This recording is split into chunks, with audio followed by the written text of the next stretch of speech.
Elisa and Jean-Luc Ayoun. Online encounter. April 2, 2021. In Spanish, Elisa welcomes everyone to her weekly platform, and this week there will be questions and answers with Jean-Luc. Hello everyone. Hello Elisa. Elisa continues in Spanish. Elisa. So, I wanted to introduce you in my YouTube where we don't know you, and we wanted you to introduce yourself, who you are, and tell us a little bit about yourself. So, in what field? I want to answer your questions, but it's a bit vast to talk about yourself without precise questioning. You see, it could be very long. Elisa. Well, I wanted you to tell us a little bit about what you do, and let's say, what do you do? Well, to summarize in the extreme, I would say, I do nothing. After having been, I would say, wearing different hats in my life, essentially as a doctor, as a channel for those who know me from before, today, I do nothing more, that is to say that I am content to express what comes, and all the questions that can be evoked, today at least for me, always bring me back to this, beyond all the feelings and all the experiences that can still exist, simply to be there, where I am. And as I say very often, to welcome and accept everything that presents itself. Not so much to see, feel, think, but more to be lucid here in the instant. This particular state that we could call the Great Silence, if we want, is, above all, a state of availability for the instant, a place where everything is both full and empty, at the same time as life unfolds as it does for everyone. Simply, what is experienced in an intimate way leaves no room for interpretation, for projection, for any desire whatsoever. We're here at the junction of the stage, of the ephemeral, of our characters, and at the junction of what has been called the consciousness, which is prior to consciousness.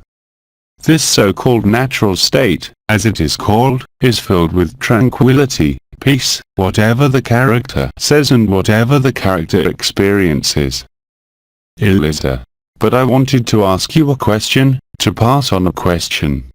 At the moment, there is a lot of hubbub outside, there is a lot of anxiety outside, a bit of madness everywhere. How can you explain all this to us? What is your vision of the world right now? What's going on right now?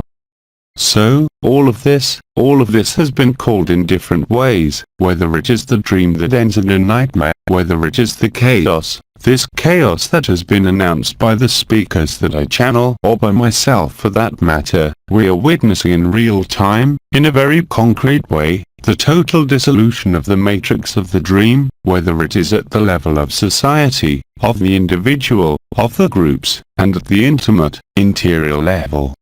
It is the chaos that corresponds to the awakening of what we are, not only this person in this world, but that we are also space and beyond space.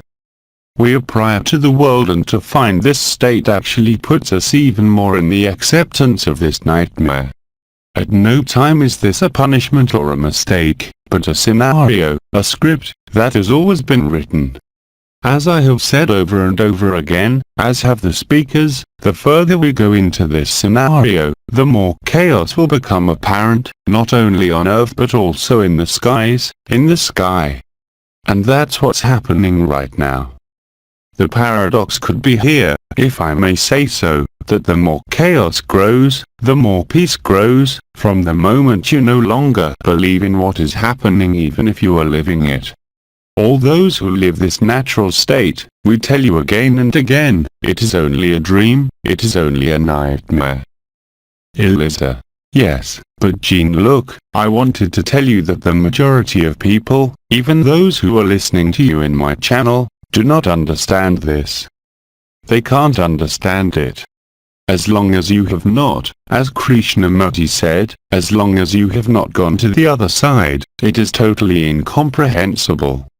That was actually the conclusion of our last day of satsang. You can't understand it. You can only live it. The more you want to understand it and the more you want to escape it, to solve it, the worse you'll get. Elisa. But then how do we do it?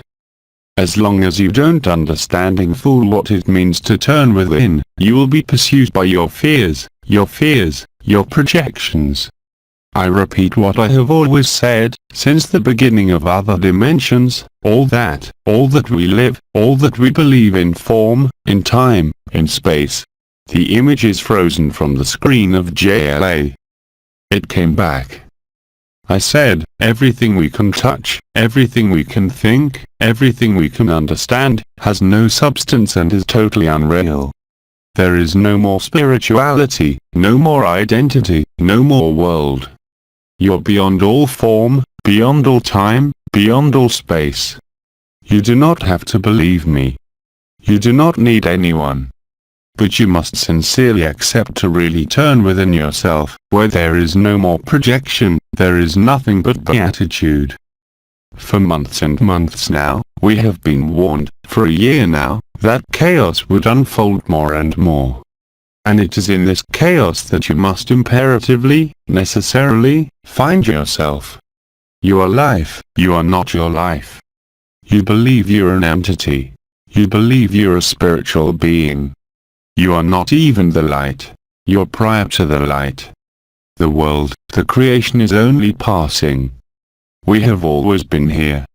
And it is this reconnection, if I may say so, that fills you with joy and peace every minute. No more dreams can take you anywhere but where you are. This is the abode of supreme peace, because you know that you're really living it every minute. There has never been anyone and it is all you, and you are dreaming. And that any search, be it spiritual, for a solution or for evolution, takes you away from yourself. We're in time, since we speak of time, since we are subject to time in this character, we are not only at the end of a cycle. Do not think you are living a new cycle. This is the trap of the consciousness, which is a disease.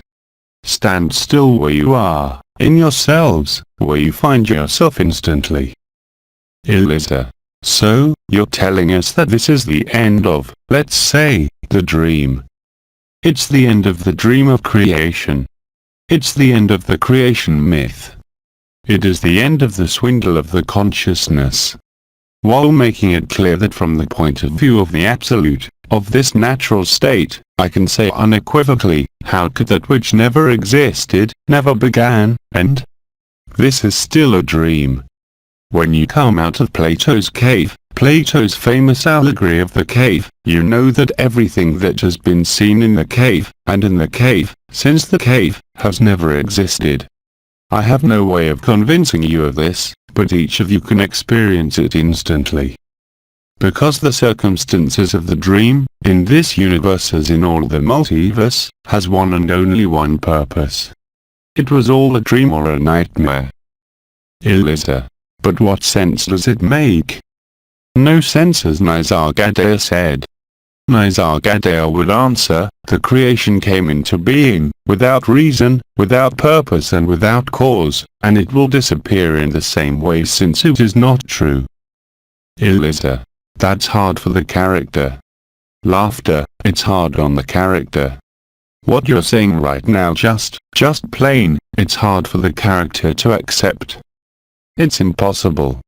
I repeat, it's strictly impossible for the character to accept because you believe you're a character. In short, as, for example, Jeff Foster or Brian Adams would say, there's no one to wake up to. And remember that all of this lets you to live your life as a character quite simply and humanly and with a kind of ease or evidence, where everything is evident, yes. Everything we can see, everything we can experience, feel, believe, project, all these memory elements inscribed in time or in other dimensions, are part of the same dream. There is nothing real about it. That's why Bernard from Montreal spoke, last August, of the planetary lie and the cosmic lie. I would add that today more and more of us are discovering the lie of consciousness, and here I make no distinction, even with supraconsciousness, which is also a fraud. And to wake you up from these dreams, these projections, these fears, these memories, because this is not an individual phenomenon but a collective phenomenon in all of creation, there had to be something written, of course, a script, a scenario, and this scenario had to be designed to wake us up from our consciousness, from our misguidance, because, in the end, what claims in us is the attachment to the form and the attachment to the consciousness, the attachment to the memories, the attachment to the form and the projections, to the dream. And don't forget that it is much easier to be awakened in the night by a nightmare than by a dream, because the dreamer doesn't know he is dreaming. The one who has a nightmare wakes up. He knows that he was having a nightmare. Everything is done by the intelligence of life, of light. Everything has been written to wake you up. Elisa, I wanted to ask you a question. Is everyone, all humanity, going to wake up? Yes, at the final moment, yes. There is no choice. There is no freedom. All dreamers must wake up, of course. Elisa, but there are some who are very sleepy. You know, whether they're awakened by an injection, by the vaccine genocide, or whether they are awakened by Napier, or by natural death, or by cancer, or by the explosion of the earth, the result is always the same. It is the return to the truth, nothing more, nothing less.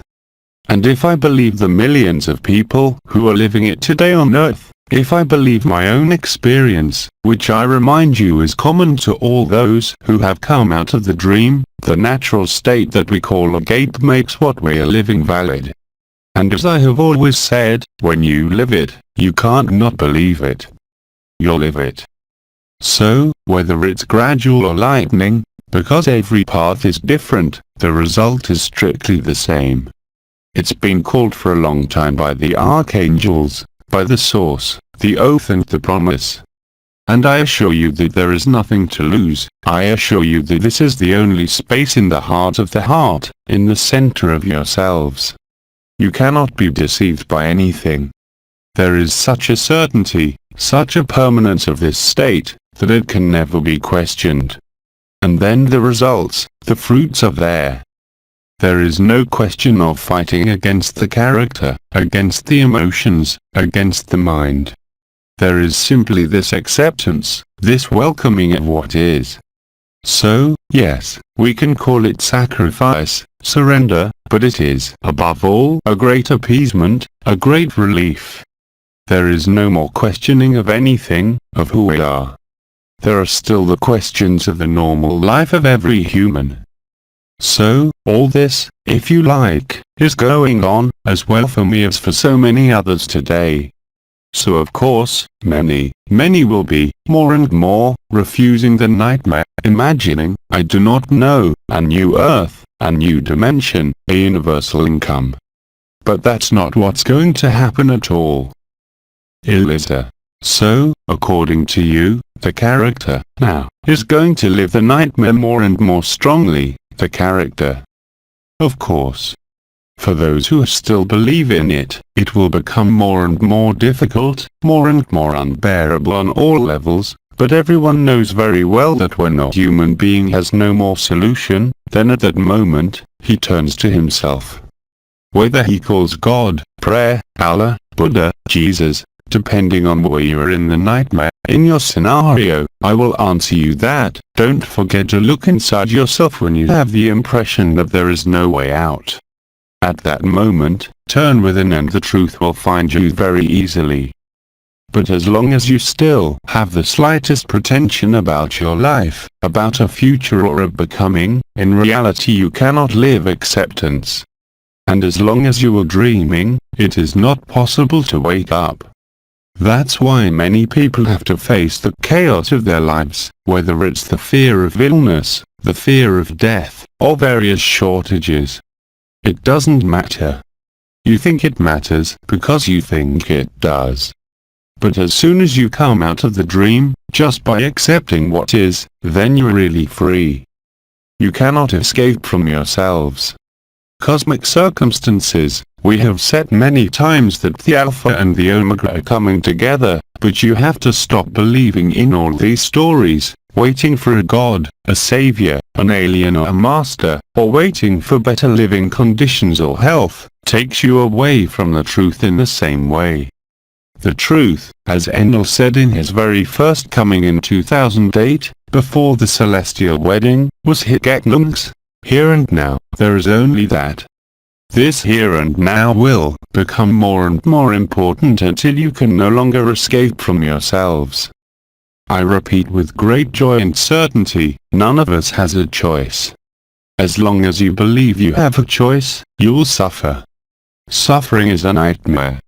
Suffering prevents us from dreaming. Suffering calls us to a vigilance of the instant, and as soon as there is vigilance to the instant, there is lucidity, there is availability, and there is truth.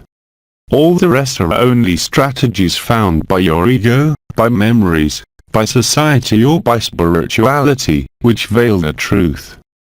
The truth is without people, without you, without any world. It is the moment, indeed, when you let go of all your pretensions to be something other than the present instant. The present instant frees you from the idea of the character, frees you in the same way from memories, beliefs, and also from projections. You have more chance of getting out of the nightmare by contemplating a tree or a butterfly in nature than by trying to find when the situation will get better, because it will never get better, never. As long as there is hope, you are not available for the truth. It is when you stop hoping, when you are lost, when you stop claiming anything, that you are true and that the truth finds you. This is what I think we will be unfolding this weekend, tomorrow and the day after, because the questions that I think we will have in number from Michael Avanov or for me are not. Elisa, are we going to have Avanov? Yes, on Michael Avanov, and we will close with Fehum with the ultimate song of the whales, if I may say. So, it is more and more perhaps traumatic what I am saying, but in reality, there is nothing traumatic. As I have been saying for 2.5, 3 years now, this is very good news. Only he who believes in himself, in history, in the world. What do you mean? Elisa, I was saying, for the character this is not good news. Laughter, yes, for the character, it's anything but good news. Elisa, it's not good news. For the character, it's drama. For the dreamer, it's an impediment to dreaming. But all means are good, I said it and I repeat it. Everything that has to happen to you, will happen to you, whatever you do. And whatever doesn't have to happen, won't happen for you. Seen from the character, it could be a defeat, a loss. But seen from the absolute, it is the greatest gift that can be, I would say, lived within a form, within a body. And living this, indeed, puts an end to the story. Once again, I said it and I repeat it, you cannot understand it, you cannot explain it, but you have the possibility to live it and to witness it in turn. Elisa, so, can you tell us a little bit about what we are going to do tomorrow and the day after? Of course. Then we will have the satsangs in the early afternoon as usual. Then, as usual, there will be the answers to the questions that will allow us to advance more and more towards the truth that is common. Then, I will leave the floor to Michael Avanov as usual, the commander. And the next day, of course, before Fehum in the first part of the afternoon, we will give you the best practical aspects, the pedagogy, if we can say, of the embracing, of the acceptance, which is the key to the present instant. And after all that, we will welcome Fehum who, as usual, will take us closer to the truth. Reminding you that only you can penetrate your own sanctuary, your own true non-being. The purpose of the satsangs, of the questions/answers, of the speakers, is simply to bring you as close as possible to yourselves, to what you're in truth, this love that has never known suffering, never known form and never known the world. So much for the days of tomorrow and the day after. Elisa adds, in Spanish, more details about how to proceed during the weekend webinar. Elisa. Well, thank you very much Jean-Luc for everything you've told us today about the character. It's a bit strong, isn't it? And I didn't ask you the main question I'm asked. I'm translating first. But maybe we'll see tomorrow. What is the question? Elisa. The question I am asked a lot is that you talk about the arrival of Napier, because in fact this is a question that is asked a lot in all the questions I am asked. If we want to go into the details of the historical cycle of Napier, it would take us a little more than 5 or 10 minutes. So I propose that we postpone this until tomorrow, while specifying that there are two possible approaches to Napier, which complement each other. There are two approaches, an approach that I would call external, not the images of the two suns that flourish on the internet, but to be more scientifically interested in what is happening on Earth as well as on all the planets of the solar system.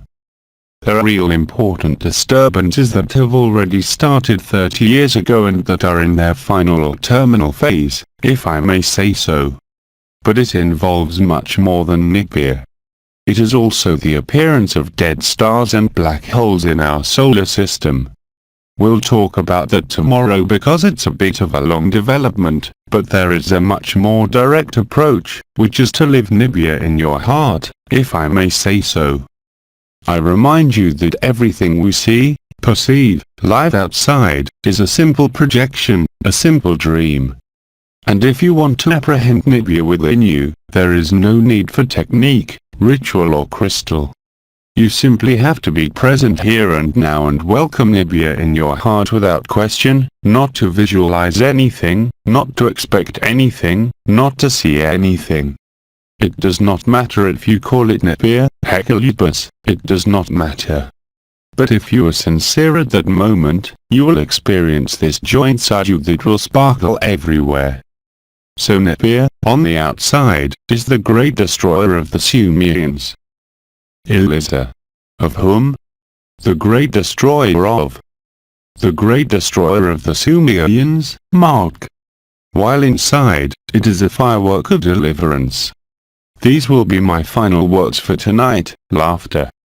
It is you who decides to look at either the chaos and the external fear, or the internal joy. It's the same for every aspect of your life, in whatever field it may be. And that is how you'll get out of the nightmare. You don't need a master, or an energy, or a savior. You need, this is my final sentence. I went over by 10 seconds, you need only yourself to realize that there was never anyone. Elisa. Well, I thank you very much for this interview. Thank you, Elisa. Elisa. And I'll see you tomorrow. And for some, so see you tomorrow at 3 o'clock. Elisa. Okay, I'll see you tomorrow. Thank you, Jean-Luc. Good evening to all. See you tomorrow. Through Jean-Luc Ayoun. Translation into English. LMF.